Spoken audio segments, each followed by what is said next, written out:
विनीता प्रस्तुत है आज की ताजा खबरें। बालू गिट्टी की बिक्री को लेकर मंगलवार को समार नाले के सभागार में दरभंगा डीएम की अध्यक्षता में लॉटरी के माध्यम के बंदोबस्ती की गई, जिसमें जिले के 18 प्रखंड से 250 बिक्री केंद्र के विरुद्ध कुल 999 लोगों ने भाग लिया। टेंडर की प्रक्रिया प्रारंभ होते ही खुदरा बालू गिट्टी विक्रेता संघ के प्रतिनिधियों ने माननीय उच्च न्यायालय का स्थगनादेश दिखाते हुए टेंडर की प्रक्रिया रोकने की मांग की। हालांकि संघ के अध्यक्ष शैलेंद्र सिंह से वार्ता कर डीएम ने बंदोबस्ती की कार्रवाई आरंभ करवाई। इस दौरान समाहरणालय परिसर में जोरदार हंगामा होता रहा।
है जितने व्यवसायी हैं उनको जीएसटी के आधार पर बालू गिट्टी मिले। इस प्रक्रिया का हम लोग हाईकोर्ट भी रोक लगाई है और हम लोग भी विरोध कर रहे हैं। क्या टेंडर नहीं होने देंगे? जिलाधिकारी आश्वासन दिए हैं हमको जी, ये लाइसेंस अभी नहीं हम किसी को देने जा रहे हैं। वो पुनः हाईकोर्ट का क्या दिशा निर्देश आएगा उसके बाद ही कुछ होगा। वो के भी किसी को लाइसेंस नहीं मिलने जा रहा है। अभी जो समझते हैं जब हमको लाइसेंस मिल जाएगा, लाइसेंस जब तक कोर्ट का डिसीजन नहीं आ जाएगा तब तक मिलने वाला नहीं है। अब आइए, हम लोग शांतिपूर्ण तरीके से अगर विरोध करते हैं, जिनको नहीं जाना है नहीं जाइए और घर जाना है घर चलिए, शांतिपूर्ण तरीके से जहां बैठना है बैठिए। कल हाई कोर्ट से स्टे ऑर्डर आया है, हाँ, और उसके बाद जो चुनाव होगा तो ये तो कोर्ट का अवहेलना है, कोर्ट के खिलाफ है, इसीलिए हम लोग विरोध कर रहे हैं इसका। क्या मांग कर रहे हैं जिलाधिकारी से? जिलाधिकारी से जो है कि अभी स्टेज ऑर्डर है, इसको रोक दिया जाए, फिलहाल जैसे चल रहा है चलने दें, फिर कोर्ट का इंतज़ार करें आदेश का। करेगा किसी को रोकेगा या कोई बदमाशी करेगा तो सब वीडियोग्राफी होगी। बालू दुकान तो बाद में मिलेगा, पहले FIR होकर जेल जाइएगा, वो भी बताते रहे। इसीलिए शांति। महाराजा धीराज कामेश्वर सिंह की 110वीं जयंती के मौके पर कल्याणी फाउंडेशन के तत्वाधान में कामेश्वर सिंह संस्कृति व्याख्यान का आयोजन किया गया। कार्यक्रम की अध्यक्षता प्रोफेसर अजीत कुमार वर्मा ने की।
विश्वविद्यालय परिवार जो है महाराज राजा कामेश्वर सिंह का रही है, उन्हीं के कारण जो है विश्वविद्यालय इतने भव्य कैंपस में परिसर में रह रहा है।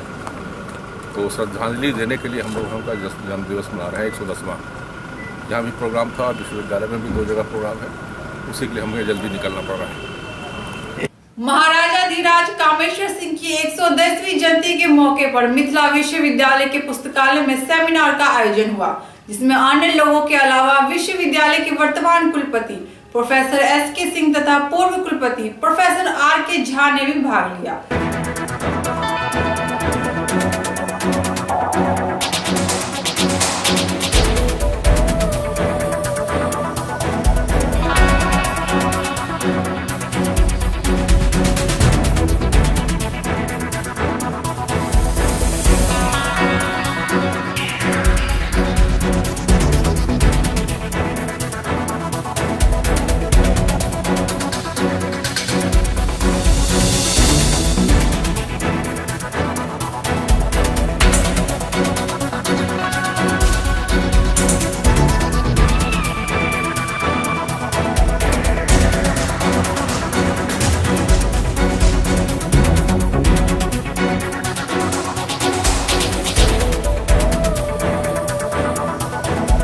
जयंती महाराजाधिराज कामेश्वर सिंह जयंती के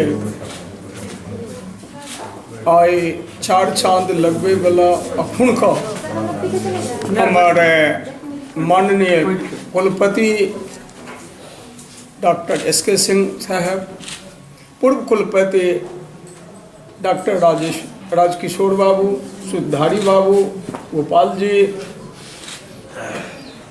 हमरा विश्वविद्यालय से बाहर से जे पाहुन आयल छथि ओ पाहुन लोकनि हमरा विभिन्न विभागक से डीन सब धनेश्वर बाबू, विभागाध्यक्ष रमन जी, हमर रामनाथ बाबू, सिंडिकेट के सदस्य और एकर कर्ता धर्ता, चेयरमैन, आयोजनकर्ता, हमारे सबके सिंडिकेट में नेता क्षेत्र बाबू डॉक्टर विनोद कुमार चौधरी जी, NK अग्रवाल साहब, सब शिक्षक, इतिहास के नया सिंह जी के प्रति अपनी श्रद्धांजलि व्यक्त करना चाहूँगा और विश्वविद्यालय की तरफ से ये बताना चाहूँगा कि विश्वविद्यालय परिवार अनुग्रहित है डॉक्टर कामेश्वर सिंह जी का और राज परिवार का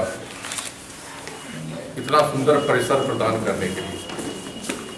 डॉक्टर विनोद चौधरी जी ने बताया कि इस तरह का परिसर किसी भी विश्वविद्यालय के पास नहीं है, कम से कम बिहार प्रदेश में। इसका पूरा श्रेय डॉक्टर कामेश्वर सिंह जी, महाराजा और राज परिवार को जाता है। हम इतने सुंदर परिसर में पठन पाठन और शोध का कार्य कर रहे हैं। उनके व्यक्तित्व और कृतित्व पर प्रकाश डालने के लिए हमारे विद्वान सुधारी सिंह जी आए हुए हैं, वो बोलेंगे। एक चीज हमको लगी, जब हम उनके कार्यों को देखते हैं तो उनको हम उनके समकालीन राजाओं और महाराजाओं से अलग पाते हैं। वो है उनकी सोच। उस समकालीन महाराजाओं को आप देखेंगे तो कहीं न कहीं उनके व्यवहार में, उनके कृतित्व में सामंतवादी सोच झलकती है। महाराज राजा जी, जिनका जन्म दिवस 110वां 11वां जन्म दिवस मनाने के लिए हम लोग एकत्रित हुए हैं, उनके व्यवहार में कहीं भी वो सामंतवादी सोच झलकती नहीं। वो मिथिलांचल के रहने वाले लोगों को आगे बढ़ाना चाहते थे। अगर उनके हम योगदान की बात करें तो कोई भी ऐसा क्षेत्र बचा नहीं हुआ है जिसमें कि उनका योगदान ना हो, मुख्य रूप से शिक्षा का। और उस जमाने में वो चाहते थे कि शिक्षा जो है वो सिर्फ प्राचीन शिक्षा भी ना हो, समसामयिक आवश्यकताओं को पूरे करने वाली जो शिक्षा है उसके भी वो एडवोकेट थे। उसको भी चाहते थे कि दोनों शिक्षाएं साथ साथ चलें। जो हमारी भारतीय संस्कृति है, भारत की जो हमारा ज्ञान का भंडार है, उसको तो हम साथ ही साथ लेकर के चले, और जो आने वाले समय में जो नए नए ज्ञान का सृजन हो रहा है उसमें भी हम कहीं किसी से भी पीछे न रहें। यही कारण रहा है कि राज परिवार का शिक्षण संस्थाओं को योगदान अप्रतिम रहा है। हमें नहीं लगता है कि भारतवर्ष के किसी राजा का जितना योगदान मैंने शिक्षा में योगदान उतना रहा है जितना कि राज परिवार का यहाँ पे रहा हुआ है। डॉक्टर विनोद चौधरी जी ने बताया, बड़ा अच्छा हमें लगा कि इन्होंने निबंध आमंत्रित किया हुआ है छात्रों से या दूसरे लोगों से कामेश्वर सिंह जी के कृतित्व और व्यक्तित्व का। और उनकी मंशा है, अच्छी मंशा है कि वो कुछ सिलेक्टेड जो निबंध होंगे उनको छपवाएंगे। यूनिवर्सिटी ग्रांट्स कमीशन का कुछ फंड है जो कि पब्लिकेशन के लिए है और इन्हीं सब चीज़ों के लिए है। इस तरह के पब्लिकेशन के माध्यम से हम अपने छात्रों को जागरूक करना चाहेंगे कि राज परिवार और मुख्य रूप से महाराजाधिराजा डॉक्टर कामेश्वर सिंह जी का योगदान मिथिलांचल के आर्थिक सांस्कृतिक उत्थान में कितना रहा है। ये जानकारी उनको होनी चाहिए यहाँ का छात्र होने के लिए। मेरा तो मानना है कि जब नया छात्र आता है जिसको कि नहीं मालूम है, और जब हम इंडक्शन प्रोग्राम करते हैं शुरू में बच्चे को, तो एक स्लाइड हो, एक घंटे का कम से कम लेक्चर होना चाहिए राज परिवार और राज परिवार का कंट्रीब्यूशन।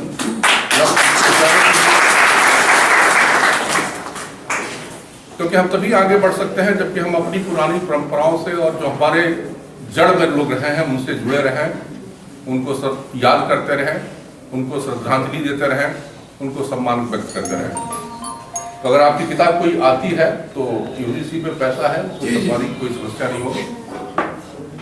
और कामेश्वर सिंह चेयर का सृजन हुआ था कि शोध करने के लिए, तो मैं तो ये भी चाहूँगा कि सोशियोलॉजी के बच्चे, हिस्ट्री के बच्चे, इकोनॉमिक्स के बच्चे, महाराजा धीराज के जो है आर्थिक जो कह सकते हैं इकोनॉमिक कंट्रीब्यूशन क्या रहा है या समाज को सुधारने में उनका क्या कंट्रीब्यूशन रहा है, उसे शोध विषय के रूप में चुनना चाहिए।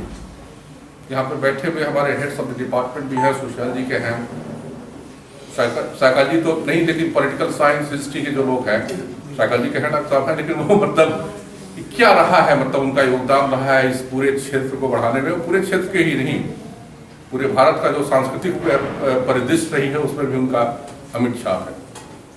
इन्हीं चंद शब्दों के साथ हम पुनः विश्वविद्यालय के परिवार की तरफ से महाराजाधिराजा डॉक्टर कामेश्वर सिंह जी और राज परिवार के प्रति कृतज्ञता व्यक्त करते हैं कि उन्होंने इस विश्वविद्यालय को इतना बड़ा योगदान किया।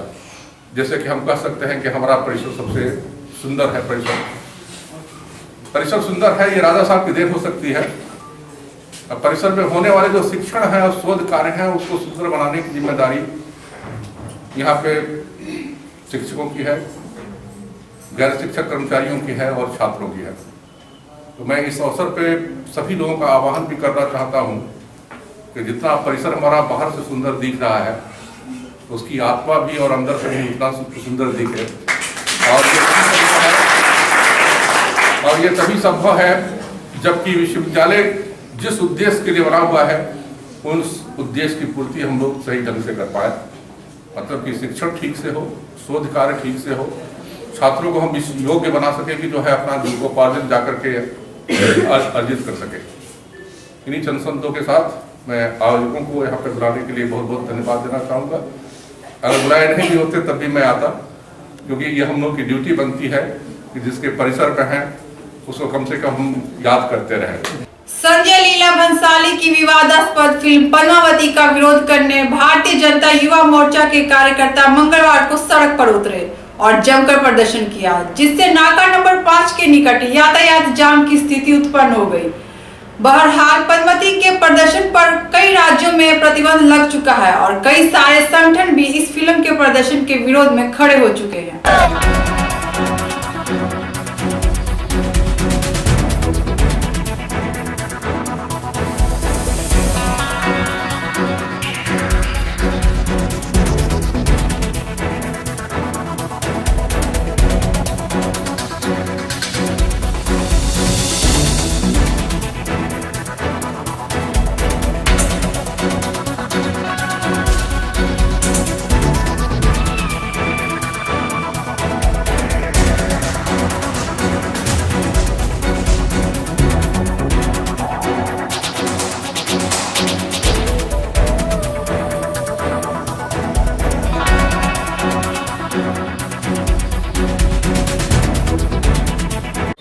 भंसाली का पुतला दहन किया गया है, तेज प्रताप यादव का पुतला दहन किया गया है। भारतीय अस्मिता पर जो एक कुठाराघात करने की प्रक्रिया अभी शुरू हो गई है फिल्मों के द्वारा, उसके विरुद्ध में संजय लीला भंसाली का पुतला दहन किया गया है। माता पद्मावती, वीरांगना पद्मावती जो भारतीय स्वाभिमान की प्रतीक है, उनसे संबंधित इस तरह का भाव सामने लाना, इसे कहीं कतई बर्दाश्त नहीं किया जा सकता। महाराजाधिराज कामेश्वर सिंह की 110वीं जयंती के मौके पर दरभंगा स्थित महाराजाधिराज कामेश्वर सिंह मेमोरियल अस्पताल में स्वास्थ्य शिविर का आयोजन किया गया, जिसमें लगभग 150 मरीजों का स्वास्थ्य परीक्षण किया गया और जरूरतमंद मरीजों को मुफ्त में दवा दी गई।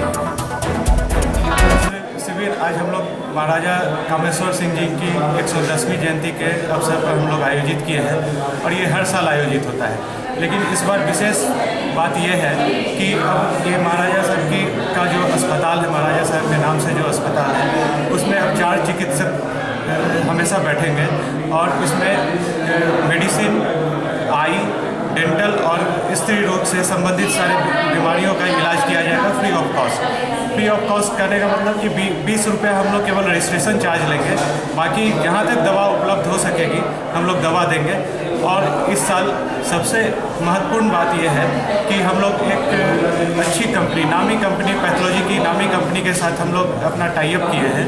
वो है डायग्नोकेयर, RX डायग्नोकेयर, जो गुड़गांव की कंपनी है। और साथ ही साथ ये मेडिसिटी कोलकाता की कंपनी के साथ हम लोगों ने टाई अप किया है। ये हम लोगों को सब्सिडाइज्ड रेट में पैथोलॉजी की सुविधा उपलब्ध कराएगी और इससे बहुत सारे गरीब पेशेंट जो अच्छे इलाज के सुविधा से वंचित हो जाते थे, उन सारे लोगों को हम लोग अच्छी से अच्छी सुविधा उपलब्ध कराने के लिए प्रयासरत है इस हॉस्पिटल महाराजा कामेश्वर सिंह अस्पताल के माध्यम से। अखिल भारतीय खेत मजदूर सभा के तत्वाधान में मंगलवार को पोलो मैदान में जन संवाद का कार्यक्रम हुआ, जिसकी अध्यक्षता लक्ष्मी पासवान ने की। कार्यक्रम में अन्य लोगों के अलावा माले के वरिष्ठ नेता धीरेन्द्र कुमार झा ने भी खेतीहारी मजदूरों की समस्याओं पर प्रकाश डाला।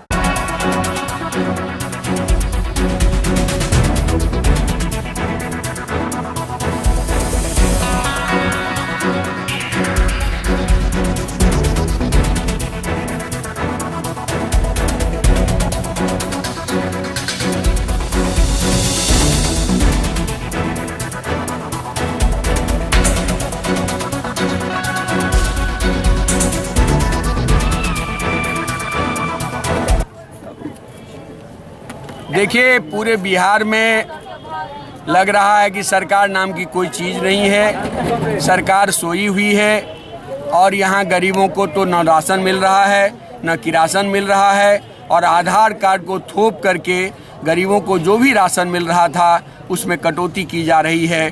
कई महीनों से लोगों को पेंशन नहीं मिल रहा है, नए बूढ़े बूढ़ियों को पेंशन का फॉर्म नहीं लिया जा रहा है, मनरेगा में लोगों को काम नहीं मिल रहा है, इंदिरा आवास के तहत लोगों को मकान नहीं मिल रहा है और यहाँ तक कि नीतीश कुमार ने घोषणा किया था कि हम सबको राहत देंगे, फसल क्षति का मुआवजा देंगे, लेकिन अभी भी बाढ़ प्रभावित इलाके में केवल 40% लोगों को ही राहत मिला है। किसानों को फसल क्षति मुआवजा तो एकदम नहीं मिला है, बटाईदारों को फसल क्षति मुआवजा तो एकदम ही नहीं मिला है। शौचालय के नाम पर सरकार नौटंकी कर रही है। यदि गरीब के पास में ज़मीन नहीं रहेगा, गरीब के पास में मकान नहीं रहेगा तो शौचालय तो आसमान में नहीं बनेगा। तो इन सारे सवालों को लेकर के पूरे बिहार में अनुमंडल स्तर पर जनता का एक जन असेंबली का आयोजन हम लोग कर रहे हैं। आज ही हो रहा है पूरे बिहार में और इस जन जन असेंबली में जो भी प्रस्ताव आएगा उस प्रस्ताव को संकलित करके बिहार विधानसभा के अध्यक्ष को दिया जाएगा, बिहार के मुख्यमंत्री को दिया जाएगा और विभिन्न मंत्रियों को दिया जाएगा। और इस बात का अल्टीमेटम भी सरकार को दिया जाएगा कि ये विधानसभा यदि जनता के सवालों पर सक्रिय नहीं होती है, जनता के सवालों पर संवेदनशील नहीं होती है, तो जनता अपने आंदोलन के जरिए पटना दिल्ली की सरकार को घेरेगी। इस आशय का ही असेंबली से प्रस्ताव लिया जा रहा है। समान काम समान वेतन की मांग को लेकर बिहार राज्य स्वास्थ्य संविदा कर्मी महासंघ दरभंगा इकाई के तत्वाधान में जोरदार प्रदर्शन एवं विरोध मार्च का आयोजन किया गया। संघ का विरोध मार्च कटपुरी चौक से प्रारंभ होकर सिविल सर्जन कार्यालय आया।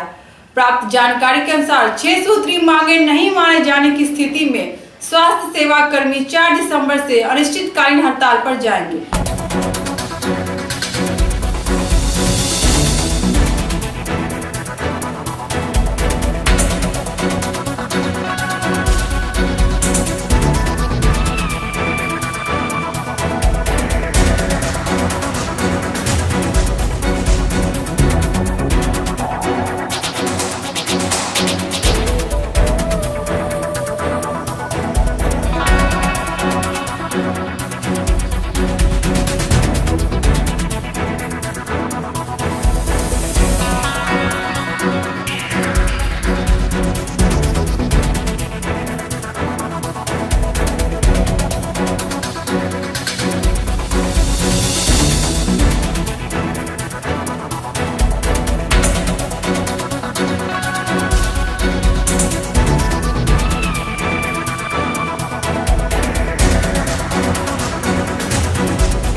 स्वास्थ्य संविदा कर्मी के आह्वान पे पूरे बिहार में आज 1 दिवसीय धरना का आयोजन किया जा रहा है। इस धरना का आयोजन पूरे बिहार के जितने भी स्वास्थ्य में अनुबंध पे कार्य कर रहे कर्मचारी पदाधिकारी जो भी हैं, सारे लोग आज पूरे बिहार में हड़ताल पे रहेंगे और 4 तारीख से अनिश्चितकालीन हड़ताल पे संविदा कर्मी लोग जाएंगे, जिसमें अगर हमारी मांगे नहीं मांगी गई तो पूरे बिहार के हॉस्पिटल में अस्पतालों में वीरानगी छा जाएगी। आज भी आप पता लगा सकते हैं कि बिहार का एक भी अस्पताल जहां पे सिर्फ कुत्ते भूख रहे हैं और एक भी कर्मचारी नहीं है। नीतीश कुमार जो कि दमन सरकार जो है वो दमन की नीति अपना रही है और जो भी कर्मचारी है उन पे कम से कम कीमत पे, वो भी 6 महीना 8 महीना 10 महीना और ख़ास तौर पे जो हमारे आशा लोग हैं उनसे काम कराया जा रहा है। जन स्वास्थ्य कर्मचारी संघ से संबद्ध बिहार राज्य स्वास्थ्य समिति के तहत जितने भी कर्मी हैं संविदा पर कार्य करते हैं, चाहे वो डॉक्टर हों आयुष के, चाहे वो मैनेजर हों, चाहे अकाउंटेंट हों, चाहे BCM हो, चाहे MNE हो, चाहे NMR हो, GNM हो, तमाम लोगों का ये प्रदर्शन अपनी 6 सूत्री मांगों को लेकर सरकार पर दबाव बनाने के लिए किया गया है। प्रदर्शन कर्पूरी चौक से चल के CS कार्यालय तक आया है। इनकी 6 सूत्री मांगे हैं, जिसमें मुख्य मांग है जो समान काम का समान वेतन दिया जाए, पद स्वीकृत करते हुए इनका जो है भूतलक्षी प्रभाव से सेवा को नियमित किया जाए और इनके ऊपर जो दमनात्मक कार्रवाई की जाती है, डराया धमकाया जाता है, सेवा से हटाने की साजिश की जाती है, उसको तत्काल सरकार रोक लगावे। 6 सूत्री मांगों को लेकर लोग आज प्रदर्शन किए हैं। पुनः 30 तारीख को मुख्यमंत्री का घेराव पटने में है, 2 तारीख को काला दिवस मनाया जाएगा और 4 तारीख से ये लोग पूरा चक्का जाम करेंगे। यही इनकी मुख्य मांगे हैं और इन मांगों को लेकर ये लोग आंदोलनरत हैं। सरकार से हम आग्रह करते हैं चिकित्सा संघ के माध्यम से इनकी मांगों को अविलंब माने, अन्यथा पूरे बिहार के चिकित्सा कर्मी इनके साथ आंदोलन पर जाने को बाध्य होंगे और पूरे बिहार में तमाम अस्पतालों में वीरानगी छा जाएगी। इससे जो जनहित के कार्य प्रभावित होंगे उसके लिए जवाबदेह नीतीश सरकार होगी। क्या नाम हुआ? हमारा नाम हुआ अशोक कुमार झा, बिहार चिकित्सा जन स्वास्थ्य कर्मचारी संघ के जिला मंत्री। वहीं दूसरी ओर बिहार राज्य ANM संविदा कर्मचारी संघ गोगुट की दरभंगा इकाई की ओर से समान काम समान वेतन को लेकर स्वास्थ्य सेवा के कर्मचारी सोमवार से ही अनिश्चितकालीन धरना पर हैं।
अनियमितता की जांच, सामाजिक सुरक्षा, पेंशन के शीघ्र भुगतान तथा शौचालय निर्माण के लाभार्थी के भुगतान पर कमीशन खोरी समेत कतिपय मांगों को लेकर मंगलवार को बहादुरपुर प्रखंड कार्यालय पर घेरा डालो डेरा डालो कार्यक्रम की शुरुआत की, जिसकी अध्यक्षता शत्रुघ्न पासवान ने की।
मार्क्सवादी के द्वारा अनिश्चितकालीन घेरा डालो डेरा डालो आज शुरू की गई है। अब जानते हैं जो बहादुरपुर प्रखंड एक बड़ा अव्यवस्था के दौर से गुजर रहा है। बहादुरपुर प्रखंड का अधिकारी मैं समझता हूँ डाउट पर वो संदेह के घेरे में आ गए, कोई अथॉरिटी नहीं रह गई है, कोई निर्णय है सरकार का उसको लागू नहीं वो कर पा रहे हैं। जो बात राजनीतिक दल के कार्यकर्ता और नेताओं से होती है, जिस बातों से सहमति हो जाती है, उसको भी वो लागू नहीं करते हैं। यह एक विषम परिस्थिति हो गई है और अराजकता की स्थिति हो गई है। प्रखंड अव्यवस्थित हो गया है, प्रखंड चल नहीं पा रहा है। नहीं तो सरकार का घोषणा, जिला प्रशासन का घोषणा, बीडीओ बहादुरपुर का घोषणा, बाढ़ रिलीफ अभी तक बटा नहीं। कम्युनिस्ट पार्टी मार्क्सवादी की ओर से बहादुरपुर प्रखंड कार्यालय पर आज से घेरा डालो डेरा डालो आंदोलन शुरू हुआ है। बहादुरपुर प्रखंड में बाढ़ राहत में घोर अनियमितता हुई है। कई पंचायत बाढ़ से प्रभावित हैं, मगर अभी तक राहत नहीं दिया गया है। हरपट्टी पंचायत के 12 वार्ड सबसे बाढ़ से प्रभावित रहा है, मगर उसको राहत नहीं दिया गया है। इंदिरा आवास में भयंकर लूट मचा हुआ है। बहादुरपुर देवकली के 150 इंदिरा आवास का भुगतान नहीं हो रहा है। गरीब बटाईदार किसानों को फसल क्षति का मुआवजा नहीं मिल रहा है। जन वितरण प्रणाली में लूट है। शौचालय निर्माण में जो लाभार्थी निर्माण कर लिए हैं, उनको कमीशन नहीं देने के चलते उनका भुगतान नहीं हो रहा है। इन मांगों को लेकर आज से हमारा यहाँ घेरा डालो डेरा डालो आंदोलन शुरू हुआ है। इस बार आर पार की लड़ाई होगी। इस बार जब तक हमारा जो समस्या है उसका निदान नहीं हो जाता है, तब तक हमारा आंदोलन जारी है। आज की खबरें अब यही संपन्न हुई। दीजिए विनीता को पूरी टीम के साथ इजाजत। धन्यवाद।